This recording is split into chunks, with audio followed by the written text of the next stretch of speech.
안녕하십니까. 오늘은 지난번에 살과 피를 취하셨다는 것은 무엇인가 세 번째 강의를 했는데 좀 더 아쉬운 부분도 있고 또 질문한 것도 있고 해서 네 번째 강의를 말씀드리도록 하겠습니다. 지난번에 제가 미토콘드리아에 대해서 간략하게 말씀드렸죠. 어머니의 피는 아이에게 전달되지 않는다는 것. 다시 말하면 어머니의 피가 아이에게 전달되는 것이 아니라 아버지의 피가 전달된다는 것. 그래서 마리아의 피가 예수님께 전달됐다면 예수님은 구원자가 될 수가 없습니다. 근데 현대 과학에서 이것이 밝혀졌고 입증됐다는 것. 이 놀라운 사실이죠. 그래서 이 DNA를 분석하면 그의 모계의 조상을 알 수 있다는 것입니다. 그래서 지금 공식적으로 발표를 안 했지만 이제 유튜브라든지 여러 가지 루트를 통해서 제가 조사한 바에 의하면 모든 인간은, 다시 말하면 흑인, 백인, 황인 할 것 없이 모든 인간은 다 한 여성의 몸에서 나왔다는 것이 이미 과학적으로 입증됐다는 겁니다. 그래야지 당연한 거죠. 하와, 다시 말하면 이브의 몸에서 우리 인간이 나왔다는 거죠. 그런데 예수 그리스도는 이브의 몸을 빌렸지만은 이브의 속에 있는 피는 물러받지 않았다는 겁니다. 그래서 예수 그리스도는 결코 인간의 피를 가지고 태어나지 않았다는 겁니다.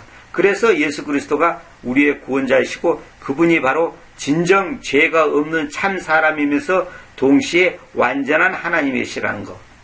왜? 하나님의 씨를 가지고 나왔기 때문에, 다시 말하면 성령으로 잉태했기 때문에, 성령에 잉태했다는 말은 무슨 말이냐면 하나님의 씨로 태어났다는 것입니다. 다시 말하면 하나님이 인간의 몸을 입고서 이 땅에 오셨다는 것. 그래서 예수 그리스도는 하나님이면서 동시에 사람이면서 동시에 하나님이지 않습니까? 그래서 예수는 사람 이름이지만은 그리스도는 보이지 않는 하나님을 나타낼 때 쓰는 용어다 그랬죠. 그래서 예수 그리스도 그럽니다. 예수 그리스도. 근데 오늘은 제가 이제 조금 보완 설명할 것은 뭐냐면 히브리서 12장 22절부터 24절까지가 하나의 문장인데 이 부분이 지금 좀 번역이 애매하게 돼서 이 부분에 대해서 24절을 중점으로 해서 제가 간략하게 말씀드리도록 하겠습니다. 22절 봅시다. 그러나 여러분은 시온산에게로 또 그 살아계시는 하나님의 도시인 하늘의 예루살렘에게로, 제가 빨간 걸로 지금 해놨죠. 또 천사들의 헤아릴 수 없는 일행에게, 계속 지금 이렇게 에게가 나옵니다. 그 다음에 23절에 하늘 안에 쓰여져 있는 그 마지의 일반적인 지폐이자 교회에게 또 모두의 심판관이신 하나님께 또 완전하게 만들어진 공정한 사람들의 영들에게, 또 24절 그 새 계약의 중재자님이신 예수님께, 또 아벨의 저 피보다 더 좋은 것들을 이야기하는 흩뿌림의 피에게 와져 있습니다 그랬죠. 이게 이제 22절부터 24절까지가 전부 한 문장으로 되어 있습니다. 근데 이것을 전부 다 끊어버렸기 때문에 이게 심각한 문제가 생기는 거죠. 여기 보면 이제 영어로 보면 you are가 나오지. ni are. 이거는 이제, 여기는 ni가 옛날에는 이제 너의 복수형이 ni입니다. 옛날에는. 근데 이제 여기가 이제 비동사 a가 말하자면 이 전체의 동사고, 다른 것은 전부 다 이제 수로죠, 이게. 그래서 이것이 이제 여기 보면 에게로, 에게 뭐 이렇게 전부 되어 있지 않습니까? 근데 여기서 이제 개혁성계는 너희가 이른 곳은 해가지고 이렇게 뭡니까? 여기서부터 먼저 번역해서 나갔는데 이른 곳이 아닙니다. 에게로 와져 있답니다. 와져 있다.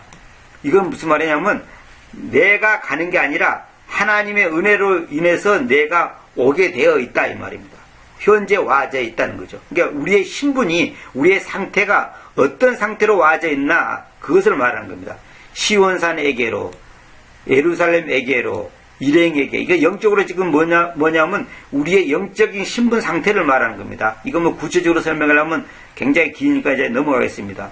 그 다음에 하늘 안에 쓰여지는 그 마지의 일반적인 지폐자 교회에게, 그 다음에 심판과이신 하나님께, 공정한 사람들의 영들에게, 우리의 신분이 그렇게 지금 그 상태로 그런 사람들 쪽으로 와 있다는 말입니다. 그 다음에 24절에 보면 중재자님이신 예수님께 흩뿌림의 피에게 와져 있습니다. 이게 뭐냐면 우리의 지금 영적인 상태, 하나님 앞에서 우리의 신분의 상태가 이런 신분의 상태로 와져 있다는 겁니다. 그런데 지금 우리 개성계에 보면 이렇게 돼 있죠. 전부 다 이제 이걸 갖다 잘라버렸죠. 문장을 잘라버렸습니다. 천사와 해놓고 또 이렇게 뭡니까? 여기 하늘에 기록된 장자들의 모임과 교회와 이렇게 에게를 전부 다 무시해버리고 이제 번역해놨죠. 이렇게 하면 안 됩니다. 근데 특별히 이제 24절 보면 이제 이렇게 돼 있죠. 계획성계는 보면 너희가 이룬 것은 더 나은 것을 말하는 뿌린 피이니라. 말하는 뿌린 피니라. 이렇게 이상하게 애매모호하게 번역을 해놨어요. 문장을. 그러니까 이 문장의 흐름이 아주 이상하게 되어 있습니다. 근데 킹은정 뭐냐면 또 너희가 이룬 것은 피에 이르렀느니라. 너희는 피에 이르렀느니라. 이르렀다 그랬죠. 이르른 게 아니에요. 내가 이룬 게 아닙니다. 내가 그쪽으로 가는 게 아니에요. 하나님께서 하나님의 은혜에 의해서 내가 그에게 그 피에게 와져 있습니다. 와져 있는 겁니다. 와져 있다. 흩뿌림의 피에게 와져 있습니다. 이렇게 해야 됩니다. 그 다음에 한킹은 뭐냐면 계승식처럼 너희가 이룬 곳은 해놓고 이 마지막에 피에겐이라 이렇게 해놨죠. 에게까지는 좋은데 피에겐이라 해버리니까 여기서 이제 한킹은 뭐라 그러냐면 뭡니까? 여기 22절에 보면 이렇게 돼 있죠. 여기 한킹 보면 그러나 너희가 이룬 곳은 이룬 곳은 계승식처럼 이룬 곳은 그런데 이제 키음정은 너희는 해놓고 쭉 제대로 나갔는데 와져 있다. 이게 중요합니다. 현재 수동입니다. 현재 수동. 그러니까 내 능동이 아니다 말이면 내가 오고 싶어서 오는 거 가고 싶어 가는 게 아니에요. 하나님의 은혜로 와져 있는 겁니다. 오게 되어 있다는 거죠. 현재 되어 있다는 거죠. 완료 상태입니다. 우리의 영적인 상태와 신분을 말하는 겁니다. 그런데 여기는 보면 이제 24절에 보면 여기 보면 피에 이르렀느니라 그랬죠. 이르는 것은 내가 이르는 거죠. 그리고 이르렀느니라 과거형이 되어버리죠. 이르렀느니라 과거형이 되어버리죠. 내가 이룬 게 아닙니다. 하나님께서 오게 하시니까 와져 있는 겁니다. 내가 흩뿌림의 피에게 와져 있는 겁니다. 다시 말하면 구원을 내가 받고 싶다 받는 게 아니에요. 하나님의 은혜로 받게 되는 것이지 내가 구원을 받는 게 아닙니다. 이것이 바로 아들의 믿음의 특징이요 그 의미입니다. 예수님의 믿음, 아들의 믿음, 하나님 안에 있는 믿음, 그분의 믿음, 그 믿음이 나에게 역사할 때 나는 흩뿌림의 피에게 와져 있는 겁니다. 근데 여기서 여러분들이 조금 이제 관심을 가져야 될 것은 뭐냐면 제가 이제 여기다가 보완 설명을 해놨는데 히브리서 11장 28절에 보면 이런 말이 있습니다. 믿음을 통하여 그는 넘어간 잠치와 피를 흩뿌림을 시켰으니 그 마지를 멸망시키신 그분께서 그들을 만지지 못하도록 그리하였습니다 했는데 여기서 보면 피를 흩뿌림 이 말이 나오죠. The sprinkling of blood 나오죠. 이게 뭐냐면 우리나라 그 전에 다른 강의에서 제가 그 하나의 말씀을 출애굽기 12장에 보면 이스라엘 백성들이 그 유월절 때 양을 잡아서 그 피를 문설주다가 구타했다 그랬지 않습니까? 근데 구타했다 그러는데 여기서는 피를 흩뿌림이라 했죠. 이건 뭐냐면 여기는 보면 구타가 아니라 흩뿌림이네. 이스라엘 백성들이 피를 뿌렸네. 그것이 아니라 이거는 무슨 말이냐면 피를 문설주다가 구타를 하니까 그 피가 어떻게 되겠어요? 사방으로 흩어질 거 아닙니까? 그래서 보통 피를 뿌리다 이렇게 되는데 뿌리다가 아니라 흩뿌립니다. 흩뿌림. 그러니까 뿔에서 흩어져 뿌려진단 말이야. 피가 쫙 흩어져서 뿌려지는 거. 그래서 흩뿌림이라고 그래요. 이 스프링클러라는 것은 그냥 뿌리다가 아니라 스프링클러 여러분 밭에서나 그 논에 보면 이제 그 피가 물이 뿌릴 때 보면 빙글빙글 돌면서 막 사방으로 흩어지지 않습니까? 그걸 보고 말한 겁니다. 그러니까 주님께서 그 피를 구타당해서 피가 흘러질 때 피가 이렇게 사방으로 튀는 겁니다. 그 사방으로 튀는 그 피가 우리에게 다 미치는 겁니다. 영적으로. 그 천지사방. 그러니까 동서남북, 서양, 모든 동양 할 것 없이, 흑인, 백인, 황인 할 것 없이, 모든 민족 누구에게나 그 피가 흩어지는 겁니다. 그래서 그 피가 내 심장에 닿을 때, 그 믿음으로 그 피가 내 심장에 닿을 때 나는 구원을 받게 되는 겁니다. 다시 말하면 죄 씻음을 받게 된다. 이 말입니다. 이거 중요합니다. 이 단어를 이렇게 쓰는 이유가 다 있어요. 그냥 뿌리다가 아닙니다. 흩뿌려 뿌려진단 말이에요. 그러니까 동서남북 온 지구, 천지 사방 모든 민족에게 그 피가 흡덕 뿌려지는 겁니다. 그 피를 무서지다가 구타를 할 때 당연히 그 피가 방울방울 떨어지겠습니까? 사방으로 흩어지는 거죠. 그래서 흩뿌림이라 이렇게 번역이 됩니다. 이런 것까지 다 생각하고 번역을 해야 되는데 그냥 막연히 그냥 하기 쉬운 대로 그냥 뿌리다 뭐 이런 식으로 피를 뿌리다 뭐 피를 뿌린 뭐 이런 식으로 번역하면 안 됩니다. 그래서 제가 이런 것은 제가 이제 기존의 번역들하고 제가 비교를 안 해놨습니다. 왜냐하면 그것도 일일이 설명하려면 시간이 많이 걸리니까 여러분들이 개인적으로 찾아보세요. 그래서 이것도 보면 예수님께 피에게 여기 피가 왜 피를 인격화시켰잖아요. 흩뿌림의 피에게 흩뿌리는 피에게가 아닙니다. 뿌리는 피해가 아니에요. 흩뿌림의 피. 요건 뭐냐면 흩뿌러진 것, 흩뿌러진 것 그 말입니다. 그러니까 흩뿌러진 그 피에게 와져 있다는 말은 뭐냐면 그 피가 바로 예수님의 피이기 때문에 피를 인격화시킨 겁니다. 인격.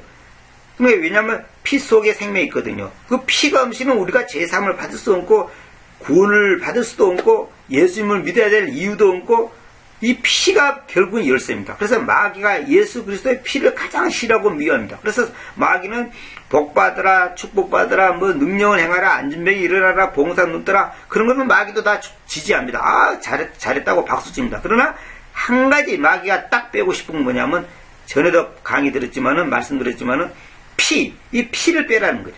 왜 피가 없으면 기독교는 아무 의미가 없고 아무 생명력도 없고 뭐 불교나 힌두교나 뭐 유교나 뭐 이슬람교나 다를 바 하나도 없습니다. 피가 없는 기독교 상상도 할 수 없습니다. 근데 오늘날 목회자들이 설교 속에서 예수님의 피에 대해서 설교합니까? 거의 들어보기 어렵습니다. 왜? 전부 복받으라, 정신교육 뭐 이렇게 해서 사회생활 하세요, 부모하기 이렇게 하시오, 뭐 회사에서 이렇게 하시오, 친구하기 이렇게 하시오. 이 도덕 강의라는 것이지 복음적인 강의를 하지 않는단 말입니다. 복음적인 설교를 하지 않는단 말입니다. 왜? 그 사람들은 예수님의 피를 우습게 생각하는 거예요. 그럼 피라는 것을 늘 강조해야 됩니다. 예수 그리스도의 피, 이 피에게 와져 있답니다. 피에게. 우리가 피에게 와져 있지 않다면 우리의 믿음은 꽝입니다. 아무 가치가 없는 겁니다. 그래서 이 피가 너무 중요하다는 거. 그래서 또 여기 베드로전서 1장 2절에 보면 이런 말이 있죠. 곧 하나님 아버지의 미리 아심에 따라 그 영님의 성별을 통하여 순정과 예수 그리스도의 피를 흩뿌리며까지 선택받은 자들에게 편지하노니 선택받은 자들이라 분명히 나왔죠. 여러분에게로 은혜와 평화가 변성되기를 바랍니다. 이렇게 해놨죠. 예수 그리스도의 피를 흩뿌리며까지 선택받은 자들에게 이게 중요합니다.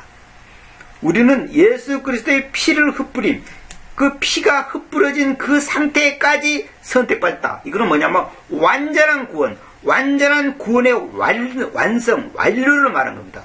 전에도 말씀드렸지만은 돌이켜져 있다고 돌이키고 있다고는 하늘과 땅 차이입니다. 돌이켜져 있는 것은 완료입니다. 그러나 돌이키고 있는 것은 진행형입니다. 그 진행형은 중간에 가다가 넘어질 수 있고 뭡니까? 쓰러질 수가 있고 부인될 수가 있다는 말입니다. 그래서 우리의 구원은 단번에 구원받는 것이지 점점 구원을 받아갖고 마지막까지 끝까지 가고 죽을 때까지 예수님을 잘 믿으면 구원받고 중간에 한 번이라도 쓰러지면 탈락하고 이런 게 아니에요. 그런 행위적인 구원이 아니란 말입니다. 그래서 여기 보세요. 여기 킹조처럼 이를 얻느니라 이러면 이건 행위적인 구원이 돼버린 거예요. 절대 이렇게 표현하면 안 됩니다. 어떤 사람들은 제가 번역한 것을 무식한 번역이라고 하는 사람도 있는데 무식한 번역이 아니에요. 성경의 표현은 죽고 사는 문제가 달려있는 거예요. 표현 하나하나, 시제 하나하나, 단어 하나하나가 죽고 사는 문제가 달렸다니까요. 그리고 지난번에도 말씀드렸듯이 이런 그 잘못된 번역으로 인해서 사실은 마귀가 굉장히 좋아하는 겁니다. 자, 피를 흩뿌림에까지 선택받은 자들에게 편지하노니 여기 보세요. 흩뿌림에까지 뭡니까? 여기 일렉트라는 것은 여기는 뭐냐면 명사가 아닙니다. 이거는 뭡니까? 일렉트라는 것을 제가 성경 전부 찾아보니까 뭐냐면 이것은 수동형 뭡니까? 복수입니다. 복수. 이거는 그냥 선택한 이런 말이 아니라 선택받은 자들입니다. 이제 이것도 왜 그런지 또 강의를 하면 제가 정리해 놓은 게 있습니다만은 그것도 나중에 한번 더 이제 왜 일렉트가 선택받은 자들이라고 번역해야 되는가 그걸 입증할 수 있는데 구절을 제가 한 너댓 구절 뽑아갖고 지금 정리해 놓은 게 있는데 다음에 기회가 되면 한번 이걸 강의하도록 하겠습니다. 어쨌거나 여러분들 그걸 믿으시고 일렉트란 말은 여기서 선택받은 자들을 말한 겁니다. 선택받은 자가 아니에요. 한 명을 말하는 게 아닙니다. 선택한 자들이 아닙니다. 선택받은 자들. 피를 흩뿌림까지 선택받은 자들. 그러니까 그래서 여기 24절에 있는 것처럼 흩뿌림의 피에게 와져 있다. 와져 있다. 와져 있다는 것은 내가 오는 게 아니다 말입니다. 하나님이 나를 선택하셔서 내가 거기에 오게 되어 있는 거예요. 이것이 바로 하나님의 주권적 은혜라고 하는 것입니다. 이 부분에 대해서 여러분들이 절대로 간과해서는 안 됩니다. 다시 한번 말씀드립니다만 여기 보면 22절부터 보면 이거죠. 시온산에게로, 예루살렘에게로, 일행에게, 또 뭡니까? 교회에게, 심판과신 하나님께, 영들에게, 여기 보면 이런 에게란 말과 또 그 다음에 여기 보면 24절에 예수님께, 피에게, 이게 굉장히 중요한 표현입니다.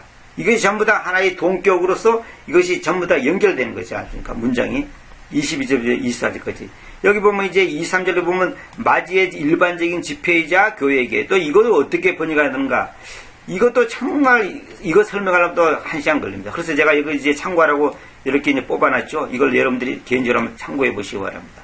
이거 굉장히 중요한 표현인데 이건 이제 교회가 무엇인지를 한마디로 이제 또 말해주는 건데 여기서 교회라는 것은 여러분도 잘 아시다시피 뭐 장로교, 감리교 그런 교회가 아니고 예수 그리스도로 인해서 세상으로부터 부름받은 자들, 불리워 있는 자들, 다시 말하면 하나님 앞에 선택받은 자들, 사람들, 이걸 보고 교회 그럽니다. 교회. 교회라는 것은 에클레시아라고 해요. 헬라어로 에클레시아라는 것은 불러냄을 받은 자들입니다. 세상으로부터 불러냄을 받은 자들.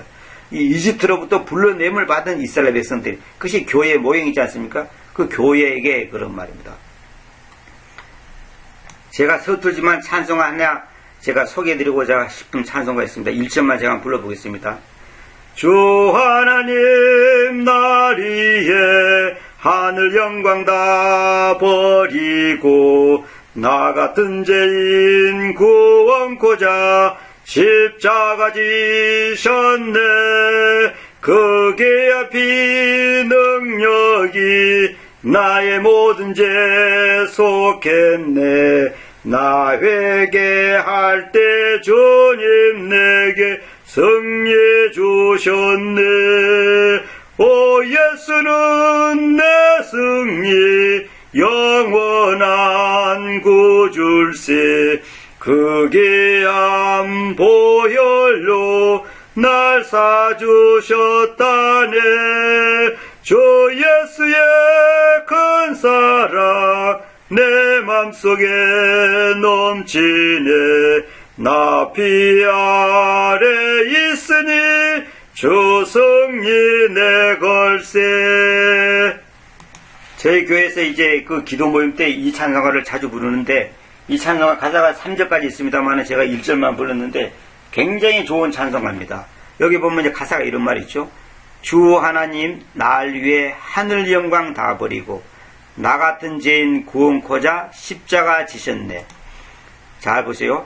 그 귀한 피 능력이 나의 모든 죄에 속했네.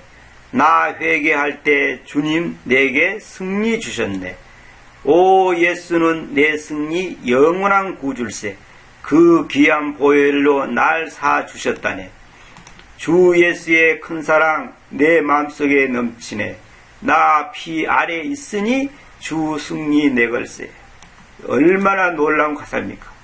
여기 보면 그 귀한 피가 능력이 나의 모든 죄를 속했다는 거죠. 예수님의 피가 흩뿌려질 때, 천지사방으로 흩뿌릴 때, 그 피가 내 심장 속에 닿을 때 내 죄가 속했다 이 말입니다. 그것을 어떻게 하니까 믿음으로 하는 겁니다. 그 예수 그리스도의 피의 속죄를 내가 아멘으로 받아들일 때 그것이 나에게 효력을 발휘하는 겁니다. 그렇지 않으면 효력을 발휘할 수 없어요. 교회 천당 1000번을 다니고 10,000번을 다녀도 소용없습니다. 헌금 많이 해도 소용없습니다. 봉사 많이 해도 소용없습니다. 그걸 믿음으로 받아들일 때, 그리고 나 회개할 때 주님 내게 승리 주셨네. 오 예수는 내 승리 영원한 구줄세. 그 귀한 보혈로 날 사주셨다네. 오 예수는 내 승리 영원한 구줄세. 그 귀한 보혈로 날 사주셨다네. 주 예수의 큰 사랑 내 마음속에 넘치네. 나 피 아래에 있으니, 나 피 아래에 있으니 주 승리 내 걸세. 그래서 여러분들도 아시다시피 그 오를 의자라는 한문 있지 않습니까? 그것이 어린 양 밑에 나자거든요. 어린 양 밑에 나자. 그 어린 양 밑에 내가 있어야 됩니다. 그 어린 양 밑에 왜 내가 있어야 됩니까? 그 어린 양이 흘린 피 밑에 내가 있어야 됩니다. 그럴 때 의가 성립되는 겁니다. 그러니까 예수 그리스도의 피 밑에 내가 있어야 되는 겁니다. 예수 그리스도의 피가 내게 흩뿌려질 때, 내 가슴 속에, 내 심장 속에 닿을 때, 믿음으로 닿을 때 내가 승리할 수 있는 겁니다. 뭘 승리합니까? 죄로부터 승리합니다. 세상으로부터 승리하고 마귀로부터 승리하는 것입니다. 이것이 바로 진짜 믿음의 성도들의 고백이고 뭡니까? 찬양입니다. 이것이 없이 복 달라고 소리하고 빚 문제나 해결해주고 땅 문제나 해결해주고 뭡니까? 직장 문제나 해결해주고 그런 예수를 믿어서는 소용없습니다. 물론 하나님께서 그런 것도 도와주시죠. 당연히. 그러나 우리가 근본적인 것은 뭐냐면 예수 그리스도의 피, 그 보혈, 그 피의 능력, 그것이 나에게 정말 흩뿌려져 있냐 이 말입니다. 내 심장 속에 흩뿌려지냐 이 말입니다. 예수 그리스도가 그 구타당할 때 흐르는 그 흩뿌려진 그 피가 내 심장 속에 와 닿았냐 이 말입니다. 그래서 여러분들이 어떤 사람들은 여기서는 예수님의 피가 흩뿌려졌다 하니까 구타당했다는 말을 꼭 그렇게 번역할 필요가 없나 이렇게 생각하는 사람이 있습니다. 그것을 내가 지금 강조하는 겁니다. 그렇지 않다는 것. 구타당했을 때 살짝 발라주면 그 피가 천지사방으로 흩어지지 않습니다. 강하게 쳤을 때, 그 피를 강하게 문서지 쳤을 때 그 피가 천지사방으로 흩어집니다. 온 우주로 퍼질 것입니다. 그 피가 바로 오늘 우리에게까지 미쳐서 우리 모두가 그것을 받아들일 때, 믿음으로 아멘 할 때 그것이 바로 그 피가 내 죄를 씻게 되는 겁니다. 그래서 피가 흘리지 않고는 죄 사함이 없는 겁니다. 피가 흘리지 않고서는 죄 사함이 없는 겁니다. 이 사실을 우리 다시 한번 생각하면서 제가 그 다른 번역하고 자꾸 비교하다 보면 내가 감정이 복받칠 때가 있는데 이거 번역들이 너무 잘못돼가지고 그 본래 의미가 정확하게 와닿지 않습니다. 여기 보면 전부 다 보면 뭐냐면요, 뿌리는 피에게 뿌린 피 이렇게 번역했단 말입니다. 이렇게 번역하면 안 됩니다. 그 다 의미가 있습니다. 그 성경에서 이 스프링클러라는 이 단어가 왜 이 단어 썼는가 이걸 참 생각해야 되는데, 스프링클링 이걸 보세요. 스프링클링이라는 것은 그냥 뿌리는 게 아니에요. 그냥 물 이리리리 화분에다가 물 뿌리듯이 그런 게 아니에요. 이게 천사방으로 쫙 흩어지는 걸 말한 겁니다. 스프링클러. 여러분 화재가 났을 때 그 천장에다가 스프링클러 달아놨잖아요. 그 물이 그 소방관이 호수를 대면 그 물이 천지사방으로 쫙 흩어질 때 그것이 불이 꺼지지, 질질질 이렇게 뿌려졌을 때 그 불이 꺼지겠습니까? 안 되는 거예요. 그래서 이런 단어 하나를 다 선택할 때도 다 하나님께서 다 뜻이 있어서 하는 겁니다. 그 대충 그냥 뿌리다 이렇게 번역하면 안 됩니다. 내가 아무리 얘기해도 사람들이 그거에 대한 어떤 실감을 못 느끼는가 봐요. 그래서 여러분 다시 한번 말씀드리지만은 정말 예수 그리스도의 피가 없는 우리는 상상할 수도 없고, 다시 한번 말씀드리지만은 마리아는 죄인입니다. 그러나 그 마리아의 몸을 빌린 것이지 결코 마리아의 피까지 오지는 않았습니다. 성령으로 하나님의 피가 예수 그리스도에게 와서 그 피로 태어난, 그 피에 의해서 태어난 예수 그리스도가 진정한 사람, 완전한 사람, 의인이 돼서 그것이 죄인인 우리에게 뭡니까? 미쳐서 그분이 돌아가셔서 우리 대신 대속해 주셔서 대신 죽으셔서 우리가 구원받는 겁니다. 근데 그분의 그 피가 지금도 우리 믿는 모든 성도들의 가슴속에 흩뿌려지고 있는 겁니다. 왜? 그것이 흩뿌려진 그 피가 내 심장 속에 지금도 있기 때문에 내가 구원받는 것이지, 안 그러면 구원 못 받습니다. 이 피가 한번 뿌려졌는데 또 나중에 잘못되니까 도로 그냥 가져가겠다 싶어고 피가 싹 걷어가지고 그냥 없어져 버리고 그런 게 아니에요. 증발돼 버리고 뭐 말라져 버리고 그런 게 아니에요. 한 번 뿌려진 피가 다시 회수 이런 게 아니단 말입니다. 그래서 한 번 구원은 영원한 구원인 거예요. 어떤 사람은 한 번 구원은 영원한 구원이 잘못됐다고 하는데 그 지금 몰라도 한참 모르는 소리입니다. 예수님의 피의 능력을 아주 하찮게 여기는 겁니다. 피가 왔다 갔다 왔다 갔다 그런 게 아닙니다. 뿌려졌다가 말라졌다 뿌려졌다가 말라졌다 그런 게 아니에요. 그 사람들이 지금 몰라서 그래. 자꾸 자기 수준, 자기 입장, 자기 수준에다가 되니까 그걸 자꾸만 이제 내가 이제 타락하구나. 어떤 사람들은 그럽니다. 예수님 그리 잘 믿다 타락한 사람은 뭡니까? 처음부터 가짜입니다. 나는 확실합니다. 절대로 처음부터 가짜입니다. 그러니까 그 사람은 믿는 것처럼 보인 것이지 진짜 믿는 게 아닙니다. 진짜 믿는 게 아닙니다. 진짜로 예수님의 피가 뿌려진 사람이 아닙니다. 그건 제가 이제 여러 번 강의에서 말씀드렸습니다만 하여튼 여러분들이 그걸 아시고 예수님의 피를 갖다가 내가 뭐 피에게 오고 싶으면 오고 가고 싶으면 가고 말고 싶으면 말고 그런 게 아니에요. 하나님의 절대적인 은혜와 주권에 의해서 우리가 구원받는 것이고 그 피가 우리에게 와져 있는 거다. 와져 있는 겁니다. 이게 수동형이잖아요. 와져 있다. 이게 중요한 겁니다. 그래서 다시 한번 말씀드리지만 예수님의 피는 결코 그렇게 하자는 피가 아닙니다. 그렇게 왔다 갔다 주어졌다 뺏었다 주었다 뺏었다 뭐 말라졌다 뭐 이런 게 아닙니다. 끝까지 주님의 피는 우리의 구원을 보장시켜 주는 겁니다. 감사합니다.